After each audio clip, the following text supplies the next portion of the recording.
Hello.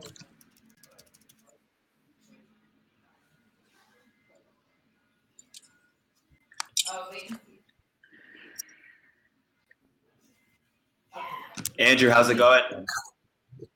Good. Sorry, I've been trying to get on for the last 15 minutes. Oh, no worries. No worries. We're sorry about that too, but we're all good. Do you have headphones by chance? I do. Give me that. Thank you.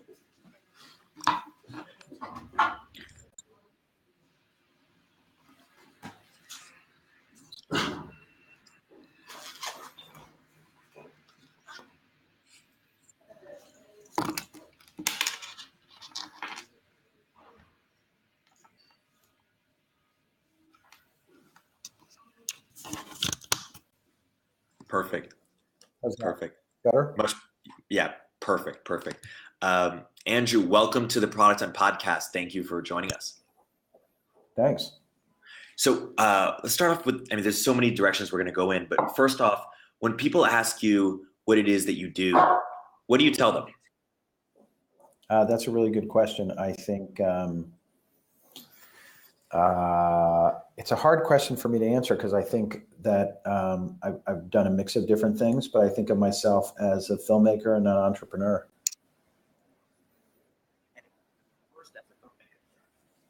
I guess, they're related, right? Because I started this company, Movie Phone, so that was sort of in the movie space, and then I've done a lot of stuff, on both the creative side and the business side of the film business, and this venture that we started about 1.5 years ago, KnowMe, is its own sort of mix of those things also, because it's partly creative and it's partly business. As well, but let's start even earlier. In high school and college, did you foresee this? Did you know that you were going to become a filmmaker and that you were going to get into tech as well?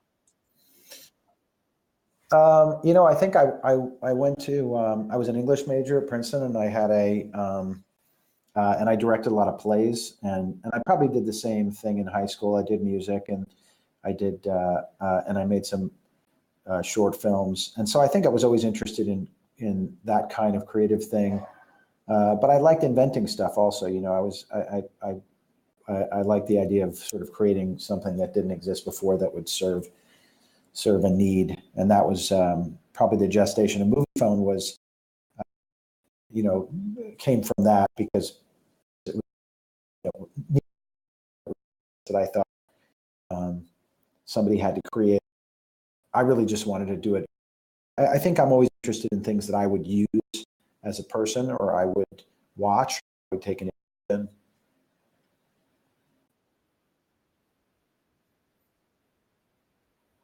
in. Excelling at a few of them, or what do you sort of think about as your core competence? Like, what allows you? A lot of filmmakers are just filmmakers, or entrepreneurs are just entrepreneurs. What allows you to do multiple? I don't know. My dad was a professor at Yale of psychiatry, and my wife says he's the only psychiatrist that doesn't believe in psychiatry. But he then went into business and had a very successful business career. So, and my mother was a movie critic for Time magazine. So I had this sort of mix of right and left brain thing going on. My dad was more scientific, and my mom was more right brain creative person. And I think that those were the inputs that I had growing up. And then I had a lot of great creative mentors when I was growing up, and I wrote music, and I played with various people, and there was no great logic to it. I never have had a strategic plan at all. I just sort of follow my nose and try to, figure out what looks like something that would be interesting to work on. Your first company, Movie Phone, is that is an example of your philosophy, or is your philosophy sort of building things that you would use, or solving your own problems? Yeah, I was trying to go to the movies, and I was calling my local theater, and it was like 8 o'clock, and I kept getting a busy signal. And by the time I got through to the machine, so I could find out the show times of the movie, it was already like 8:20, and the movie had started like 10 minutes earlier. So I had kind of ruined my chance to go to the movies. And I thought, this is an industry where they're taking in, I don't know, $10 billion a year, but they can't figure out how to get my $10 because there just wasn't an easy technological solution. And people had just sort of learned to work around it. If you ask people whether it was hard to go to the movies, they would say, no, it's no problem. But then if you ask them what that meant, they would say, oh, all I had to do was to go to the newsstand to buy the paper that I didn't have at my house, and then call the phone number, but find it busy, and then keep calling and put it on auto dial. Like there were a million problems. What they were describing was kind of a nightmare, but they were saying, well, it was no problem because, they like going to the movies and they, had some nostalgia for it. So they weren't focusing on the fact that it was not an optimal experience in the slightest. And you see that a lot in and just the way the world works is that people, very often the ideas are hidden because people have just learned workarounds. Or like, where else have you seen that? Or Well, I think, if you look at something like Uber, I remember, being like a young person in New York and saying, I'm standing here. We know that there are hundreds of cars driving by that don't have passengers in them, but because I haven't made a connection, I can't just, figure out some electronic way of saying I need a car. And I think, Uber solved that really brilliantly. That the industry had been incredible. Evolved at that point. It was very, very deep into its long dysfunctional history of services sitting at Goldman Sachs waiting all night for their passengers to come out. They were just burning gas, burning time, burning Goldman Sachs's money, of which there was plenty. But it was obviously an incredibly inefficient market, and yet nobody had really come up with a really simple way to do it. And lots of people. I remember when we started Moviephone, my partner Russ Leatherman, who got sort of famous for being the guy who says hello and welcome to Moviephone. He used to say that people would come up to him at parties all the time and they would say, "I had that idea. That was my idea." This movie telephone internet thing, and he would always have the greatest line. He would just say, "Oh, really? So what'd you do about it?" And that's really the thing is like, can you see your way to trying to solve a problem? People always say, oh, you should try to solve a problem that you're having. You should try to work on something that will facilitate something that you love to do, because then you'll have all the mental connections to solve the problem. And certainly I was trying to go to the movies, and I like going to the movies, and that was, but I think that's an important idea, is you do have to care about the thing. People sometimes, I'm generally not an investor in anything. But if you sell your company to AOL at the right moment, everybody reads about it in the paper and they say, that guy must want to do investments. And so I know I've been visited by a lot of people over the years who've been interested in, raising money for something that they're working on.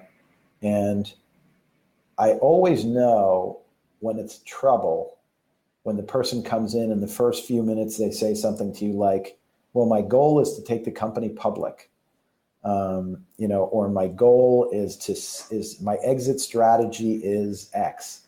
And I just think that certainly in my life, that's never, ever been useful. That this idea of like having an exit strategy and, understanding what you're going to do in advance, it's usually bullshit. You can't figure out what you're going to do in advance until you run into the person at the party who wants to buy your company. We sold Moviephone to AOL at a time when, I didn't know that we were getting ready to sell the company. I was having fun running it, and we were the only people doing what we were doing. We had invented not only the electronic provision of movie listing information to to people, but also we were the first company to sell tickets electronically without any, without any human intervention. And did it happen at a party, or like did it just all of a sudden happen? Well, I mean, I remember we had gotten a bunch of phone calls. We had been in business for 10 years and the business was going well. And at that point, we had something like, 5 million users a week, which when you think of it as a percentage of all the people that were going to the movies a week, it was about 20% of all the US moviegoers. And that made us way, way bigger than the New York Times or way, way bigger than the LA Times. So it was something that people had been paying attention to. And it was also the first time that anybody had really connected. This is sort of pre-Amazon, people had not really connected the point of purchase with the browsing experience. So it was the first time you could say, hey, this, movie Jurassic Park is coming out. And by the way, you can click here on the internet and buy a ticket, or you can press this button on your telephone and buy a ticket. So it was a unique business, and nobody else was doing it, and nobody else had sort of figured it out. And so I guess we were having a kind of acrimonious conversation with AOL, where they came out to tell us that, they were changing their business model and they were going to stop paying content providers. Boy, do you remember that? And I remember they said, well, we've got this deal with you where we pay you for content for another couple of years. And, we're just not going to do that anymore.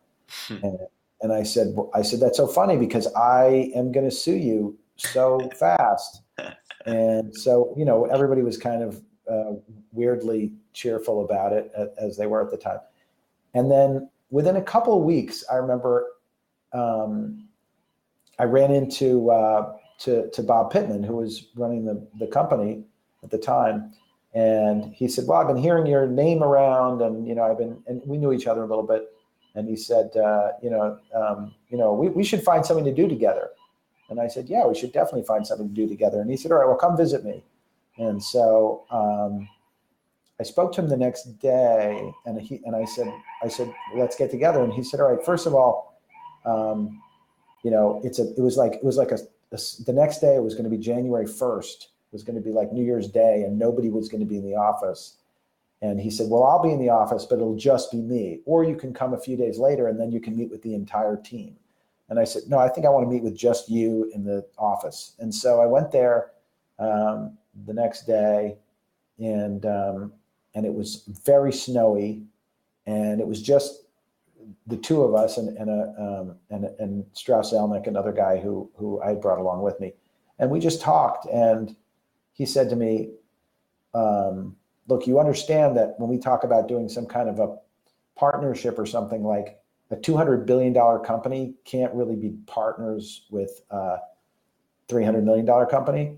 And I said, no, I get that. And he said, so that means us buying your company.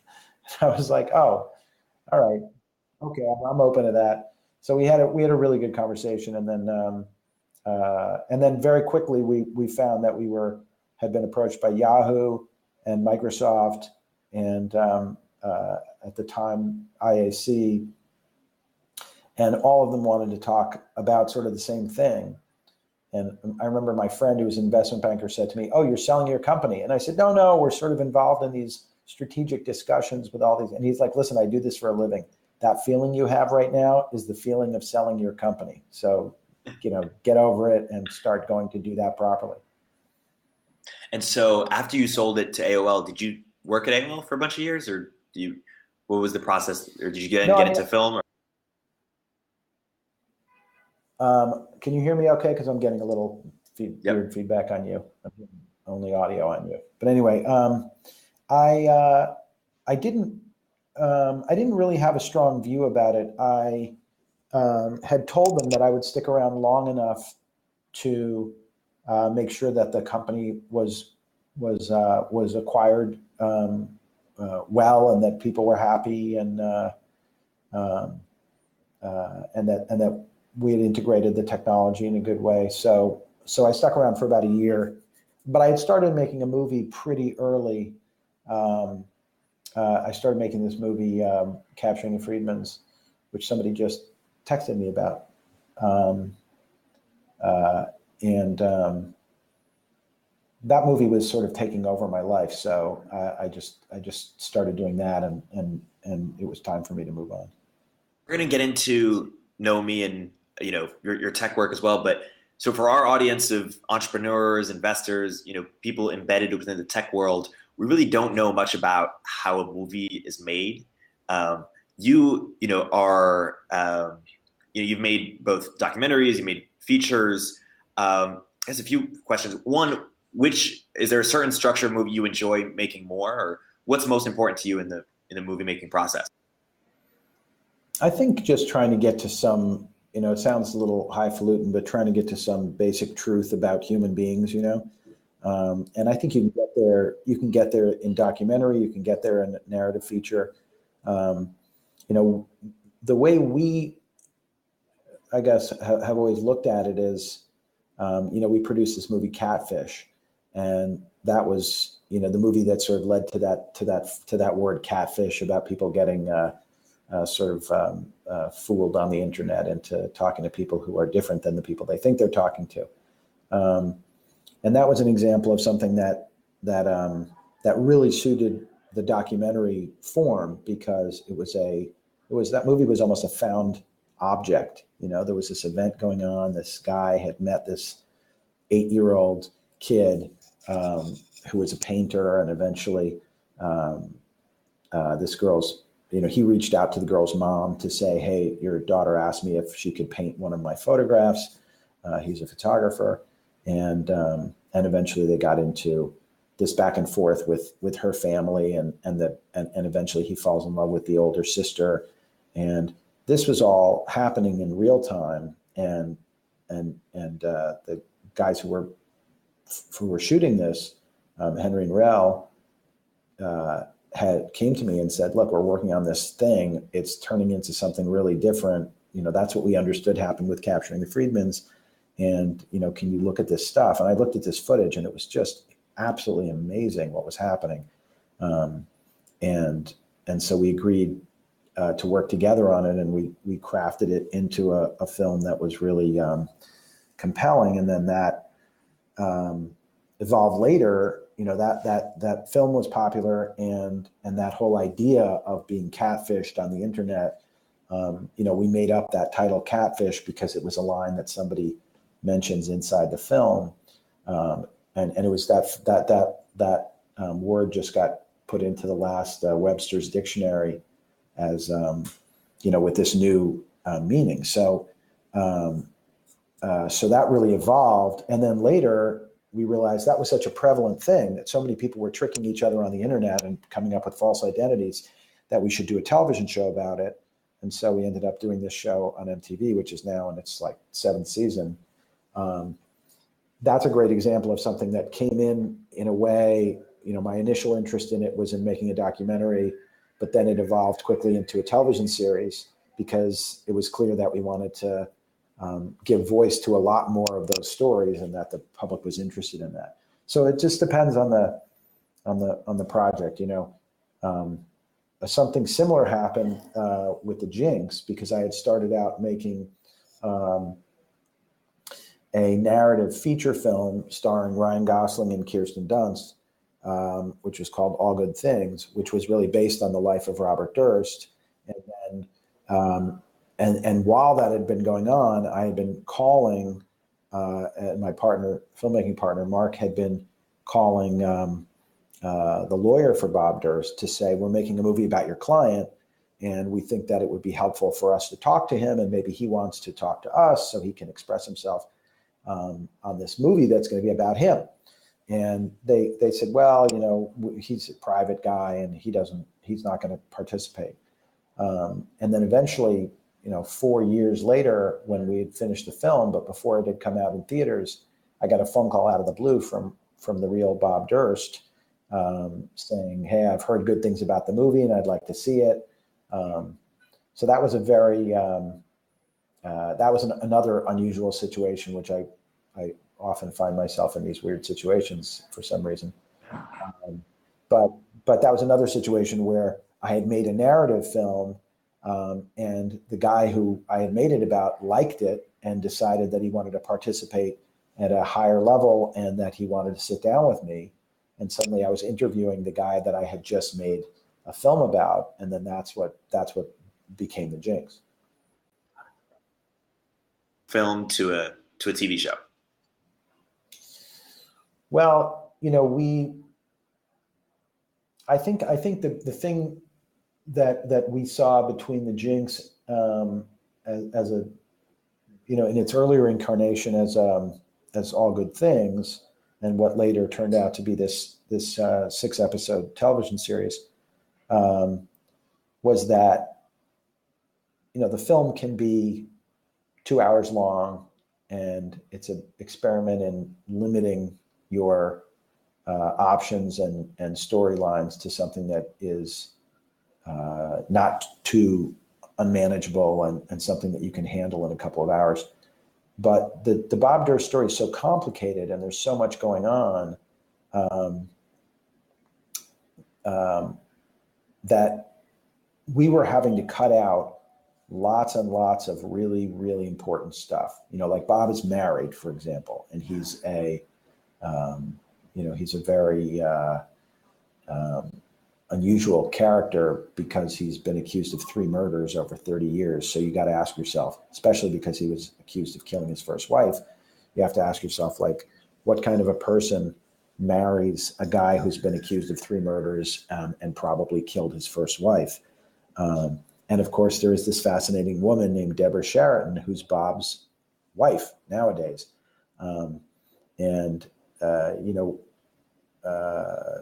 So that was an example of something where when we showed anything about her, when the Jinx was still the length of a movie, even if we just touched on it, people would say in a test screening, they would say, whoa, there's a woman who married this guy who killed his wife? Like, tell me about her. And we realized that we couldn't hold back, and we couldn't not tell that story. And there were probably 20 of those kinds of stories that were very relevant, but we wouldn't have had time to do in a narrative feature or in a documentary feature. So it just naturally became a very clear option that we had the chance to make something that was a lot longer. And then just to answer your question about the difference, you're making something that's, because it's 6 episodes, it's not like you just make a 5-hour or 6-hour movie and then you just put cut marks in the middle of it. Each episode has to be sort of a compelling piece of television on its own. So episode 1 has to have a beginning that sucks you in, and it has to have a mounting tension, and eventually it has to have some resolution, or it's got to leave you on a cliffhanger for the next one. So we ended up, in the process of making that, we started out with probably a 3.5 or 4-hour cut of it as one piece. And then we went back and just dismantled that cut and began working on it as a 6-episode series. And then it made more sense that way. And it was pretty clear that was the right, format for it. One thread that ties your career together is following your curiosities and hunches, and being flexible to things evolving over time. I say that to say, what hunches and curiosities do you find now, or do you find yourself upcoming? And maybe that takes us to KnowMe, or what are you following now? Well, one thing that I was really struck by when I was making the Jinx was I think I had interviewed something like 100 people for that show, and I was amazed. Sometimes people were so eager to tell me their story in the interview that if they left something out, they would call me when I was on my way back home, and they would say, "Oh, I forgot to tell you something. Can you come back?" And so sometimes we'd end up interviewing people 2 times or 3 times. And it struck me that people had really a tremendous amount of drive to tell their personal stories. And yet, when it came to like this device, I had all this stuff locked on my phone. I had my photographs and my videos and images from the internet and music. And there was no easy way for me to use my mobile device to tell a story. There were things on the one end of the spectrum like Snapchat where I could say, first person present tense, hey, I'm at the concert, look, here's the concert. Or on the other end of the spectrum, I could use something like iMovie or Final Cut, where it would really require a level of technical expertise, even though those are theoretically like, consumer tools. They really are for very sophisticated consumers who don't mind doing all kinds of layered video and you can make something really perfect. But I thought there would be a way to tap into people's natural desire to express themselves using your phone if we could dramatically simplify the process of making a little video on your phone.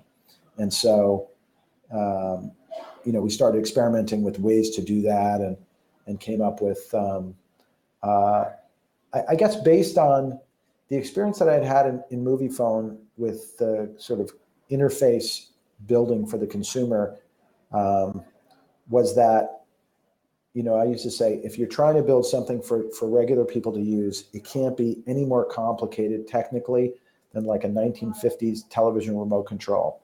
It's got to have on, off, mute, channel up, channel down. That's pretty much all you get. And so is there something, and these tools like Final Cut for your phone are just way more buttons and arrows and thumb work and lots more stuff. And so we created this interface for KnowMe really as a way to let people express themselves in a way that required no technical ability whatsoever. Difference between, or how do you even conceptualize, making a film or show for TV and making an app? Well, somebody said to me the other day that Movie Phone was like the first app, and I think that's maybe partly true. It's really trying to figure out what is the essential function of the thing and how do you try to make it as simple as possible. In the early days of building websites, and I remember this even when we sold Movie Phone to AOL, we had designed a web page where, if this is the web page and you had to put your zip code in to find out, movie theaters near you, we had the zip code entry field like this big. And everybody would say, oh, you don't need to do that. You see, the internet, you can make everything really small, and then you can have thousands and thousands and thousands of links and lots of choices. And we said, no, we want it to be that big. We want it to be that idiot proof. We want it to be that simple. We want people to not have to think through, and also I don't want to say idiot proof because the consumer is an idiot. I don't think that. I think that the consumer is an impatient and frenzied master, and the consumer is always right. And the truth is, if you have something great, people will go, oh, Chipotle burrito better than Taco Bell, and you'll succeed. But you have to succeed on the consumer's terms. So just trying to make it that simple was an important part of it. And that's not that different than making a movie. I mean, the truth is that when you want to tell a complicated story in a movie, you're not going to get there unless you find ways to make it incredibly visual and simple. One of the things that we by building this interface so that you've got this kind of front-facing camera at the top, and then down here I've got all my media. That's just such a radically simplified way of trying to make a movie, and being able to just touch and say, here's a picture of flowers outside David Bowie's apartment. That's a very, very simple thing that the average person can understand, as opposed to layering, sound and then video over it. And so just trying to keep it as straightforward as possible seems to be the mission. What do you think is the sort of, in terms of, you have friends in Hollywood and you have friends in tech and Silicon Valley, what's something, how are they sort of communicating with each other? What's something that Hollywood doesn't necessarily understand about tech and Silicon Valley, or Well, we were just having a conversation about the music business, that in the music business, people are guarding, very jealously guarding their IP, and saying like people shouldn't be able to put songs into videos or into other things that they're making, and they want the walls to be very high, even though we know that sampling increases the likelihood of purchasing and all that stuff. So you've got these like enormous draconian sets of rules that are being set up, and the record companies will say, if you want to use, our music in some way, we're going to kind of hold you up for it. And I think that, by the way, they do it to themselves. The music companies will very often say to the movie company, we're not going to let you use this song, even though maybe there's, $10,000 in it that wouldn't be there for the artist otherwise. They'll say, well, our minimum on this song is you have to pay $500,000 to get this song in your movie. So I think there's a certain inefficiency in the relationship between Silicon Valley and Hollywood. And I think it comes from that. I remember when we were doing business, right after we sold the company to AOL, there were guys that would go around trying to compete with us, and they would say to the theater owners, look, these smart tech guys bamboozled you because you should have made Moviefone, and now they just sold it for a lot of money to AOL, and so you guys look silly now. But the truth is, the theater owners and the studios and the people that are involved in the movie business, in a million years, were not in a position to start a company that aggregated all the information for movies from all those different companies. It's just, that's like saying that every company in the world should have started Google instead of letting Google start Google. So to some extent, the old, maybe a shorter answer to your question, you got me thinking, a shorter answer to your question is, the Hollywood people think that the Silicon Valley people are making all this money, and Silicon Valley's minting all these billionaires, and Hollywood is no longer minting billionaires. It's virtually impossible to become a billionaire in Hollywood. And so the Hollywood people are mistrustful of the Silicon Valley people because they feel like, they got there first. That changing over time, if at all? Well, probably those companies are going to have, it's likely that since a lot of those companies are media companies, Google is a media company, that ultimately those enterprises may be combined. There's no reason why. Certainly in the early days of the internet, Sumner Redstone would say, well, we should own the internet too. And, later I think realized that maybe wasn't as easy to do as he might have thought. But it'll probably go the other direction, right? The same way that AOL bought Time Warner, and everybody said what a crazy idea that was. I think if Google bought two movie studios,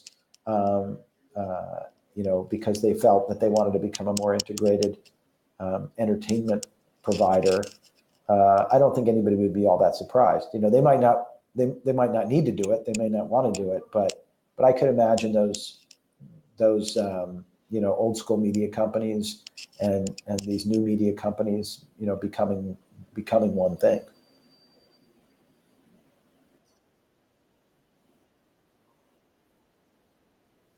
Merged into something else, or? I don't know. I think those guys are pretty fixated on the talent end of things. Like, it's true that, a company like CAA, because they have money and they've got, TPG and other investors, they can become a nexus of a lot of different kinds of activities. But at the core, they're really they're really the people that are the gateway to certain kinds of talent. And, you see them trying to get rapidly into representing people who are online stars. And, there are people, we had a meeting yesterday and with a big agency, and they knew that there were people that are using KnowMe that are making interesting stuff.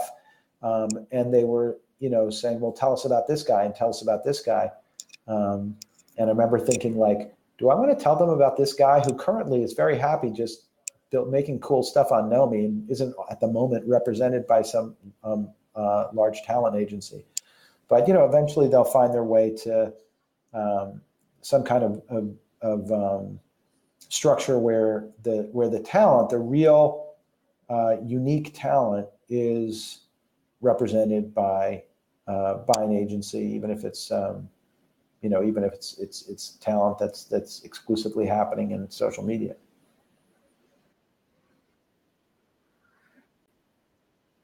Harder, and I say that to say, like, it's interesting because it's similar in Silicon Valley, right? We have venture capitalists who invest, but instead of taking sort of 10% or whatever it is of your lifetime earnings, it's by specific company, and it's much less, and sort of the talent realizes that they have the power and can negotiate. Do you think a similar restructuring happens with with actors and digital talent, where they become owners? Effectively. I think that certainly happened, in various ways. I think talent, there have been times when talent has become so outsized in its impact that you have people like, Tom Cruise is the nominal head of MGM or something like that. They say, well, so and so is going to be the new chairman of this company. Well, Tom Cruise is not, by nature a company chairman. He's by nature an actor, and so those things don't usually work. And at the end of the day, I think the talent is really very good at one thing. And that's sort of the role that they end up playing. And by the way, if they do it well, they are wildly rewarded for it. And so, and I think sometimes they quickly become clearer on that as things get harder. It's very, I don't know what Tom Cruise's third day on the job at MGM was, but I bet it wasn't fun. Right. But it's interesting. I mean, some people have asked, like, why doesn't someone like Spike Lee or even yourself sort of, put up, crowdsource their money on Kickstarter to, raise the money and do it their own way? Do things like that happen, or is it just for the reasons you just mentioned, that it's actually hard to do, hard to do that? Or? Well, I think it's sort of personality types. Like I think, I remember early on, years ago, hearing that Kevin Spacey was producing a film, maybe it was Zebrahead, and he was raising the money for it, and he was acting in it, and he was going to produce it, and I've seen him do that, since then, right? He's a producer on House of Cards, and now he just recently was announced as the new chairman or some head of the motion picture activities at Relativity, which is this bankrupt company that's now going to get refunded or something like that.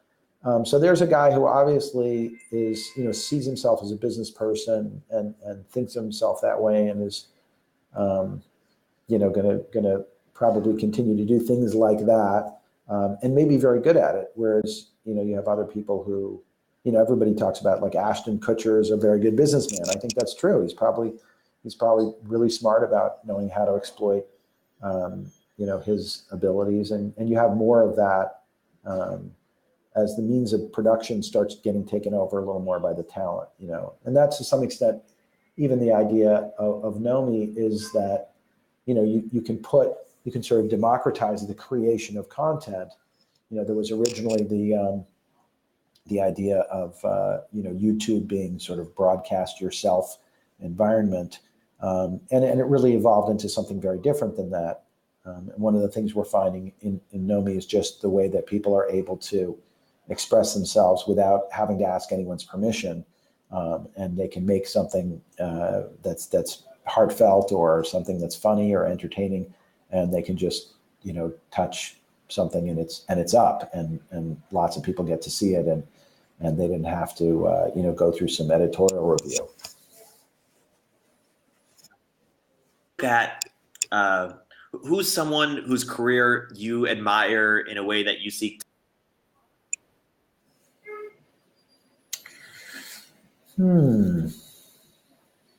Well, you know, I love Mike Nichols very much, and he passed away, and he was a very important person in my life and kind of mentor to me. And he was, I think, really smart about not just the creative side, but also the you know, where did he fit in the world, and what did he have permission to do? And I think gave himself a lot of permission. I like people that, you know, that try things. I like how creative Lena Dunham is about, you know, using her celebrity to do good things in the world. I like, so I think Lena is a great example. I also like I love to hear stories like Gina Davis, was, you know, a very talented actor and did really well. And then at some point decided to become an archer. And she actually like trained and ended up, I think, either going to the Olympics or in some pre-elite Olympic status. And she was like a world-class archer. And what's better than that? You know, somebody that's willing to do sort of like what Seinfeld does by going back out and doing stand-up. You know, it's like the guy's, he's already won the game a few times over, and yet here he is trying to go out there and put himself out and you know, and go and eat ravenously from the dog bowl of rejection. You know, he's just you know, he's just trying stuff, you know, which is really what you got to do. And what do you admire about? Elaborate about what you admire about Lena Dunham's career, or what?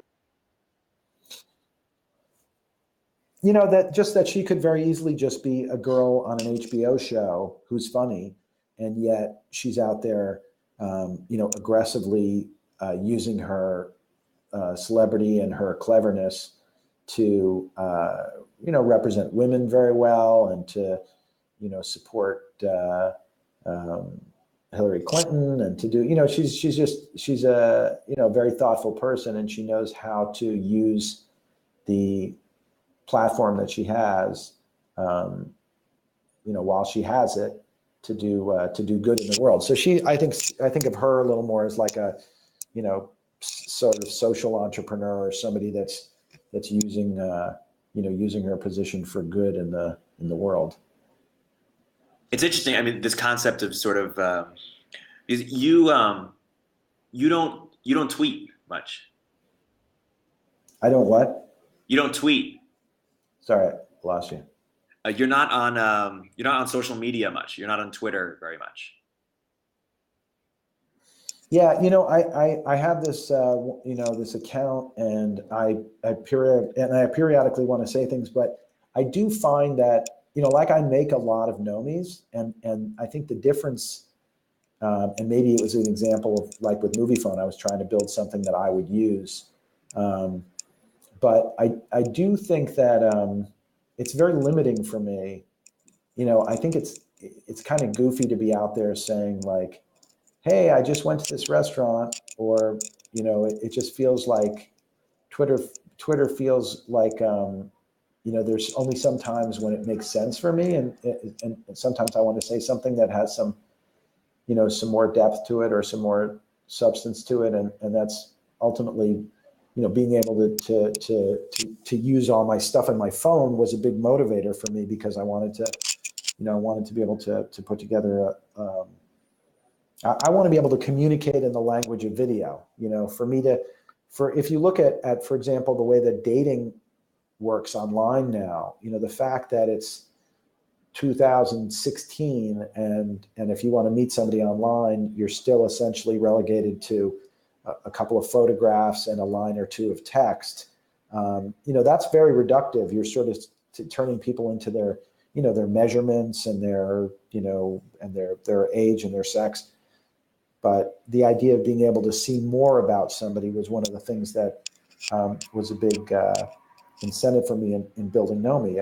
I just felt like people wanted to have more substance in their communication. I see my daughter now, who's you know, she's 11, and she's talking about Instagram, and her friends are, you know, using Instagram, and she was sort of wanting to go on. And I was just thinking, here's this like perfect, brilliant 11-year-old who's about to be introduced to the world of, if you hold your head just right and you take just the right selfie and you put just the right filter on it, then you're going to be acceptable to, you know, boys or whatever.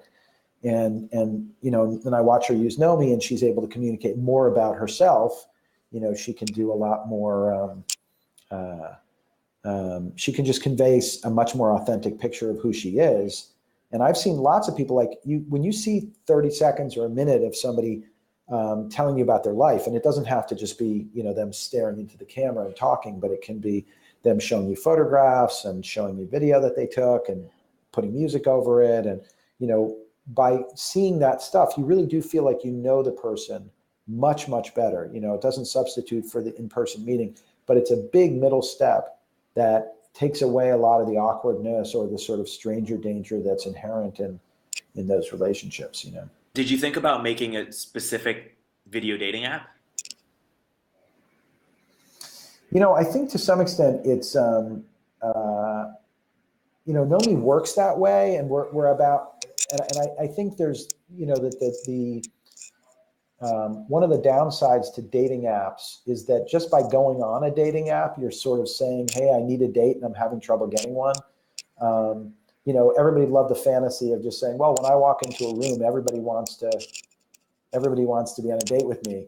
The idea that it doesn't have to be a dating app, but can just be a knowing app, can just be a place where you go and you meet people. And by the way, the meeting people doesn't have to be just for the purpose of going on a date. It can also be because I want somebody to play guitar in my band, or because I want to hire somebody for a job, or any of that stuff. So I think as we start to develop KnowMe more broadly, there's going to be a lot more you can do in terms of connecting with people individually, so that it's you know, so that it isn't an app that becomes more of a nexus of communication between people. We're nearing a close here. What do you feel is something that you haven't yet done or achieved? You know, you've had success in tech before, and now again you're starting with KnowMe, and you've made a bunch of successful you know, films and TV. Is there some? Do you have an archery out there, or is there something that you haven't yet done, or what do you see for you? You know. I mean, one thing I'd really like to do is start a. This is going to sound random, but I'd like to start and have already started constructing an alternative method for rating prosecutors in America, because I think there's so many problems with the criminal justice system that go back to the fact that prosecutors are currently evaluated entirely based on their conviction rate, on how many people they are able to convict, rather than the job that they really ought to be evaluated on, which is how fair are their prosecutions. Are they pursuing the right criminals? Are they pursuing the right people? And are they implementing the right kinds of tools? Because, you know, we all are seeing the number of wrongful convictions in America, the number of people, you know, how upset people got when they saw Making a Murderer, and they saw how easy it is for a jury to convict somebody based on you know, what's quite flimsy evidence. So prosecutors are a big of great interest to me, and I will want to do that at some point. At the moment, I have my hands full with KnowMe, but I do see working on that in the future. Or like, what inspired that series of events that led to? Well, probably from. I'm always interested in criminal justice stuff, and I have, there's a KnowMe up. If you follow me on KnowMe, you'll see that I made one about this criminal justice summit in New York, which was something that I spoke at a couple weeks ago. And I think my interest in it started with Capturing the Freedmans, because after we made the film, so many people came to us and said, hey, I didn't really want to talk to you at the time because I didn't know where you were going with your film, but all those terrible accusations that were made against Jesse Friedman, those are false. And I was one of the people that spoke to the police, and they bullied me, and they told me that that I needed to that even if I wasn't a victim of these terrible crimes that are described in Capturing the Freedmans, that so many people were victims for sure, that I would need to help the police with these other people. And it was just an example of, like what you see in the Central Park jogger case, where, you have people who are giving, incredibly detailed, tearful confessions about crimes that they could not have possibly done. And that was always very frustrating to me. So since Capturing the Freedmans came out, I've started to work much more on wrongful conviction, and continue to pursue trying to get that case overturned. And I think that made it really clear to me how troubled the prosecution system is in America. So that was something that that drove that. One last question. When you talk to aspiring directors who want to create, art that really means something similar to what you have, what's common advice you find yourself giving them?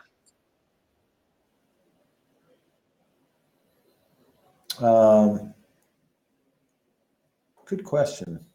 I mean, I think it's the same for, it's the same thing, because I don't really think of myself as a filmmaker exclusively. I think I try to give the best advice I can across all categories, which is, you gotta, my dad had this piece of advice to me. He would, if I would get frustrated and I would want to go do something, he would say, don't just do something, stand there.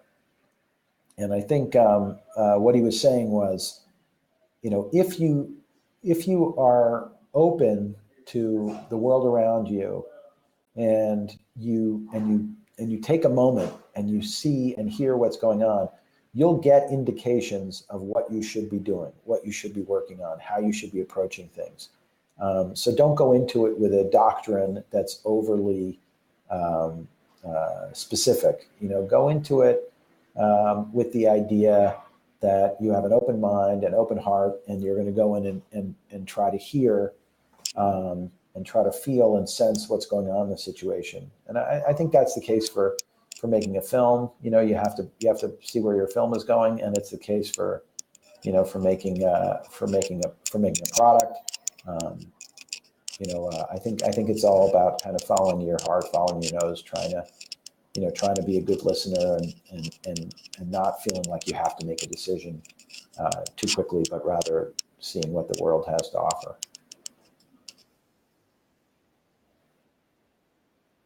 KnowMe. Thank you so much, Andrew, for being on the Product On podcast.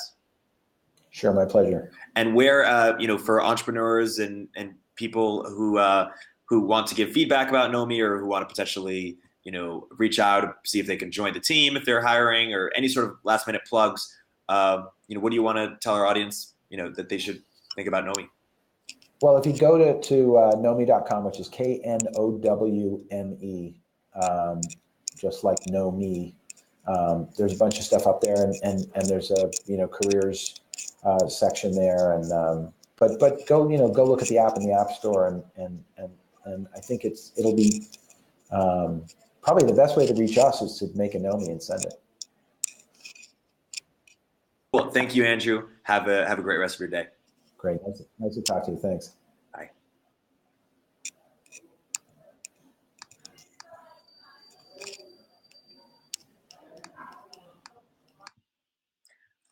Okay. Thank you, everybody, for coming on to Product Hunt Live. That was a fascinating episode, and it will go up after a few edits and an intro in the next 2 weeks on the podcast. But for the people that came, you guys got to see it live. Thank you, guys. If you have any feedback for us, if you enjoyed that episode, hit Andrew at Twitter. He's at Andrew. Is that his full name? Andrew Jarecki. And also, if you haven't already, download KnowMe. Check it out. It's very intriguing and very interesting. I'm also a believer in sort of video related communication, video related apps, and I'm excited about it. So thanks everybody for checking it out. If you have feedback on that episode, again, let Andrew know. Let him know through KnowMe. And if you have feedback for us on guests you want to see or anything at all, feel free to tweet at Product Hunt or at Eric Torenberg. And yeah, on to the next one. We have a lot more exciting blabs on the way, which you can check out at producthunt.com/live. Again, thank you for the whole Blab team for making this possible. Blab is fantastic. You guys should all use Blab. You should check out other Blabs Sean, Hannah, and a bunch of all the other great guys, great people at Blab that make this possible. And then, of course, the Product Hunt community and engineering team like Emily and Ben and Lucas, Andreas, Mike, and a bunch of others who made this possible as well. Cool. Have a great day, everybody.